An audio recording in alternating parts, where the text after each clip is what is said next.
बिस्मिल्लाहिर्रहमानिर्रहीम। अब देख लेते हैं जी, इन तमाम चीज़ों को हमने चेक कर लिया। अब बारी है जी चंद एक और चीज़ों की जिनको आज आज हम लोग देखेंगे। मैं शीट का नाम चेंज करना चाहता हूँ, तो मैं जस्ट यहाँ पे क्लिक करूँगा। क्लिक करने के बाद मैं इसको यहाँ से जाते हुए रीनेम पे क्लिक कर दूँगा। इस शीट को मैंने किसी किस्म का भी कोई सा भी नाम देना है, मैं उसको दे सकता हूँ। मैं इसको नाम दे देता हूँ BSCAPS, बी स्कैप्स। आगे मैं इसमें कर देता हूँ जनाब एनीवन, कोई भी कह दे, वन कर दें जी आप इसको। ठीक है जी, आपने एंटर प्रेस किया, आपके पास इसकी ये इस तरह से पोजीशन आ गई। अब आप चाहते हैं इसका कलर चेंज करें, आप राइट क्लिक करेंगे। क्लिक करने के बाद आप इसके टैब का कलर चेंज कर देंगे।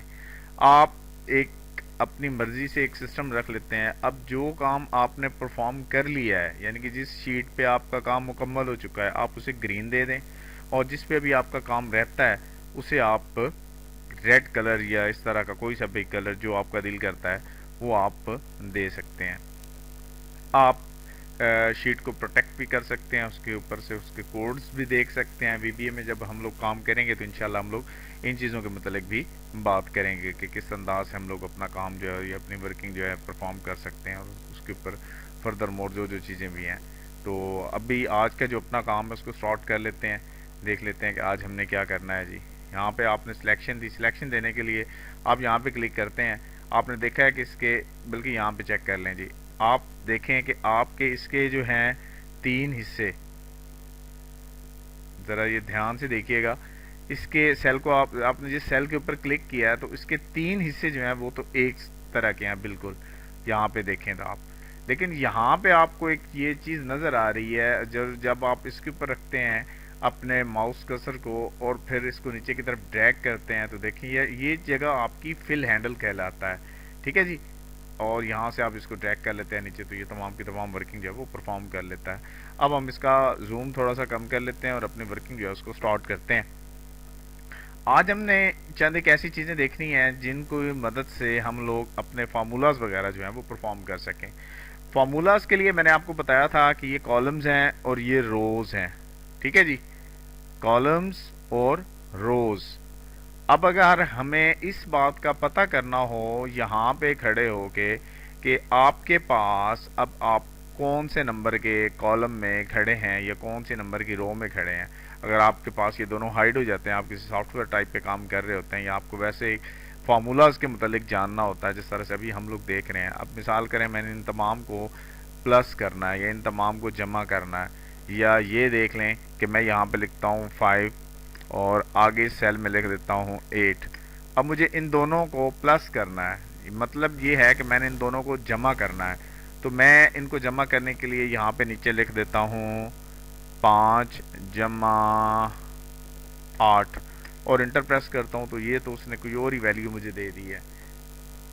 इट्स मीन्स यहाँ पे एक्सेल में काम करते हुए हमें कुछ अलग से रूल्स जो हैं वो फॉलो करने होंगे, और ये वो रूल्स हैं जिनको फॉलो करना बहुत ही ज़रूरी है।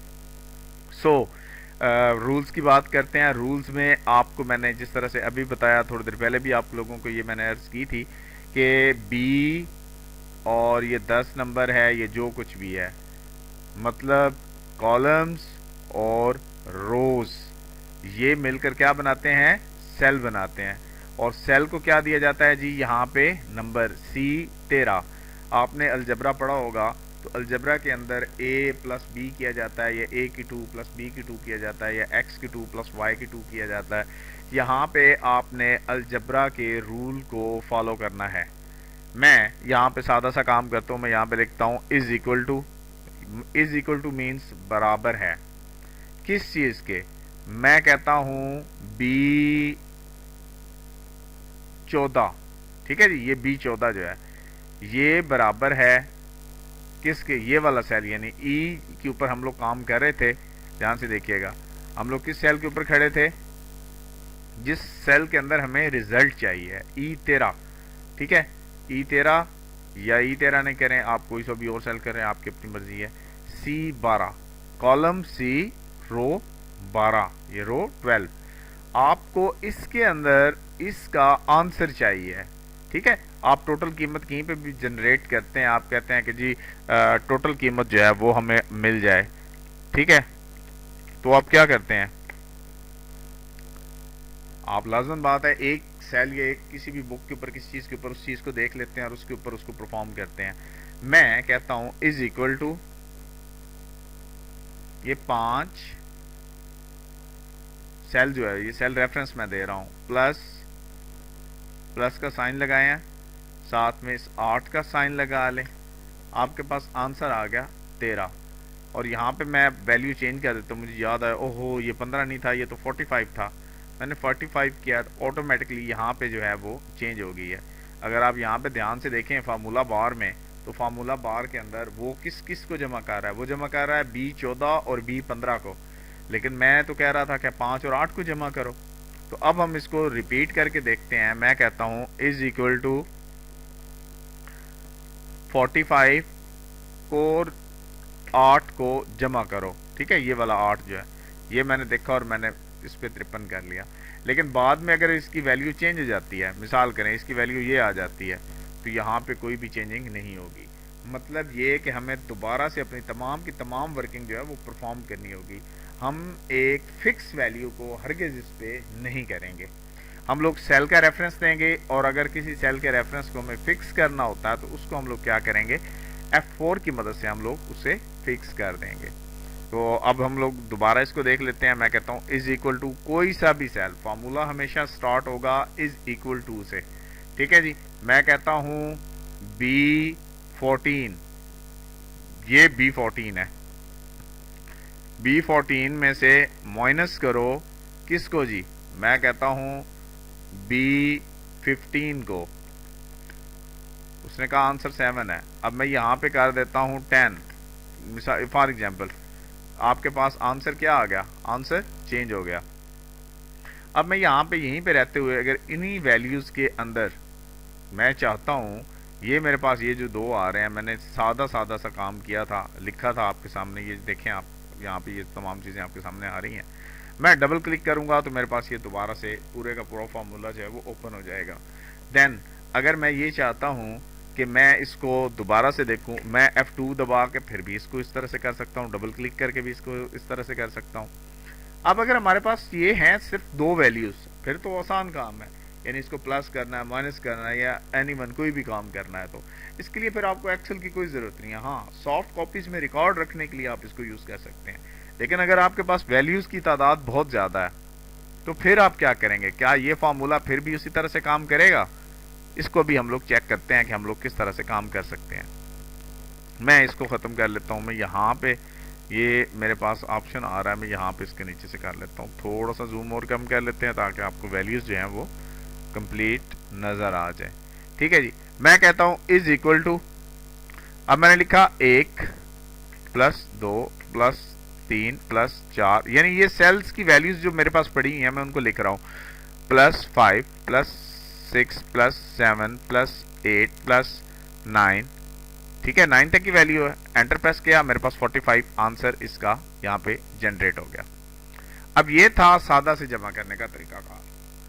अब दूसरा वैल्यू जो हमने आपको बताया था उसमें क्या था, मैंने कहा था इज इक्वल टू ये वाला सेल, ठीक है, प्लस ये वाला सेल प्लस ये वाला सेल प्लस ये वाला सेल प्लस ये वाला सेल प्लस ये वाला सेल प्लस ये वाला सेल प्लस ये वाला सेल प्लस ये वाला सेल।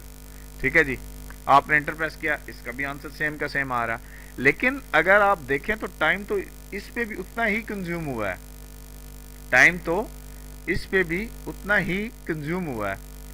अब हम एक और तरीकाकार से भी देख लेते हैं। मैं कहता हूं इज इक्वल टू, इसको पकड़ लेता हूं, ठीक है जी, यहां तक, और इंटर दबा देता हूं। वो कहता है इंटर तो तुमने दबा दिया, सेलेक्ट तो कर दिया, लेकिन साथ में कोई फंक्शन या कोई चीज नहीं लगाई और हमें नहीं बताया कि हम किस किस तरह से क्या क्या काम करें।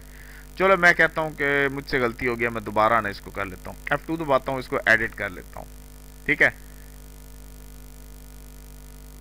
मैं काम क्या करता हूं जी, सारा कुछ खत्म कर देता हूं। मैं कहता हूं यहां से यहां तक जमा कर दो, यहां से यहां तक। वो कहता है ये क्या वैल्यू दे रहे हो तुम,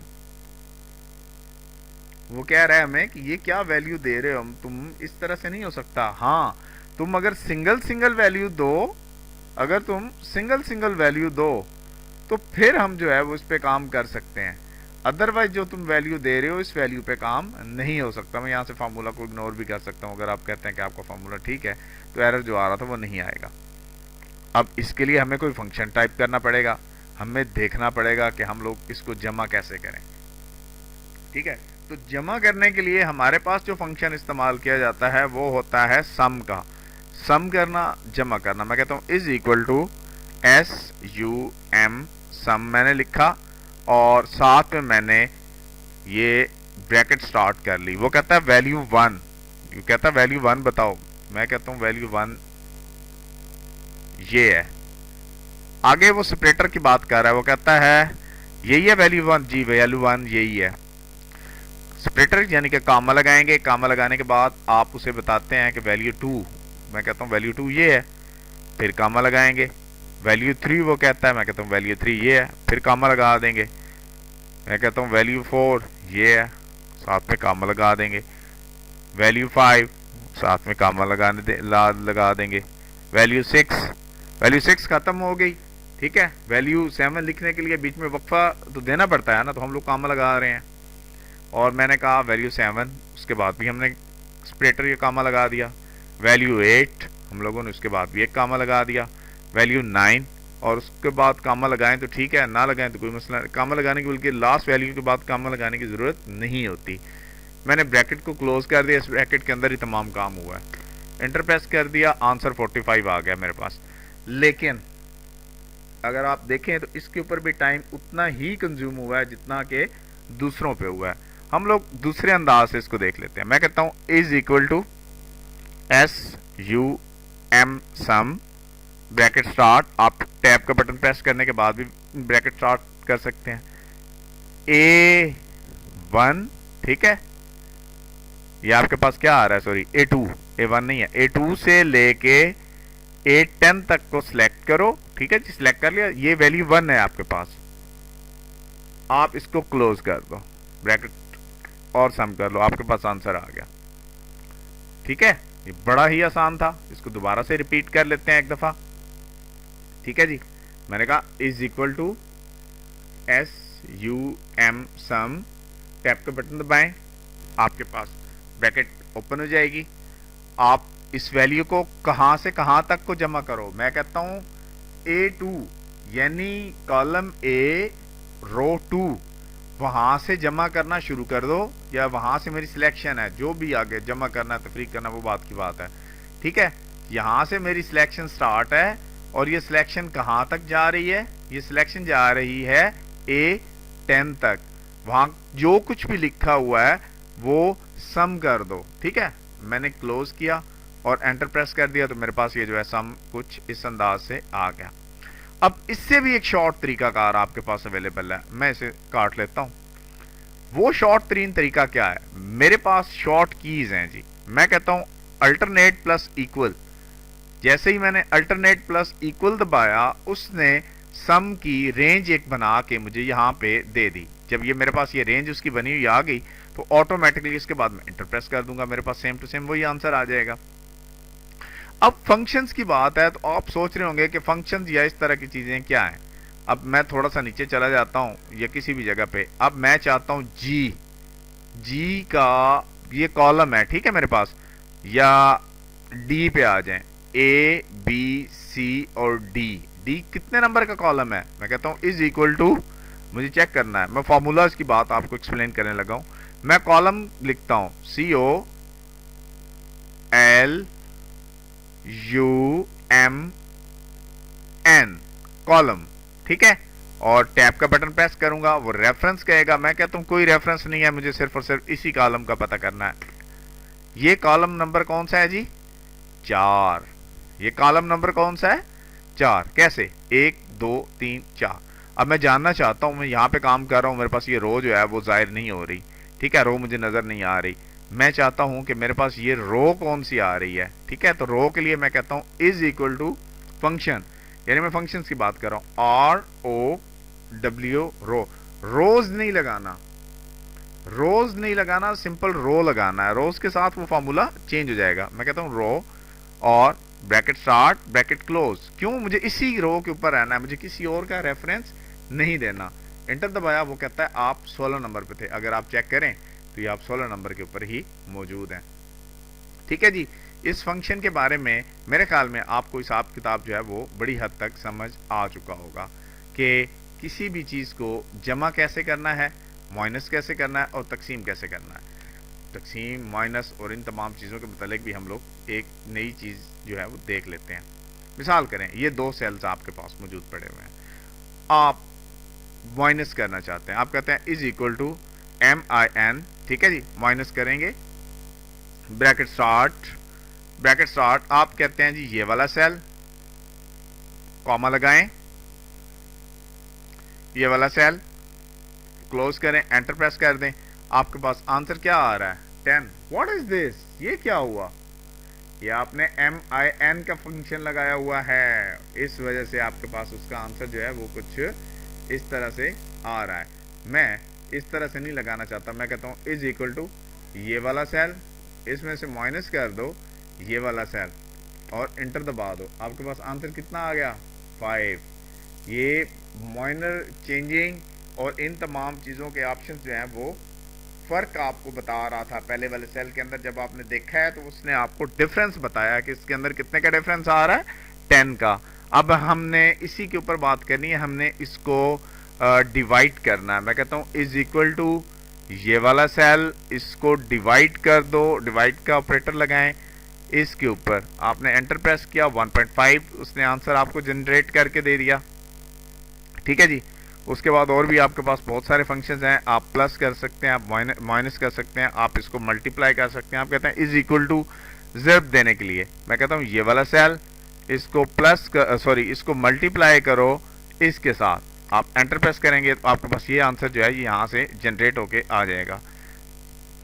और अब हमने इस फाइल को सेव करना है। Ctrl+S आप दबाएंगे तो आपके पास फाइल जो है वो सेव हो जाएगी। क्योंकि मैंने इस फाइल को पहले से सेव कर रखा है इसलिए आपको उसकी पाथ वगैरह जो है वो नज़र नहीं आ रही। मज़ीद इसके ऊपर इंशाल्लाह हम लोग अगले लेक्चर में डिस्कस करेंगे।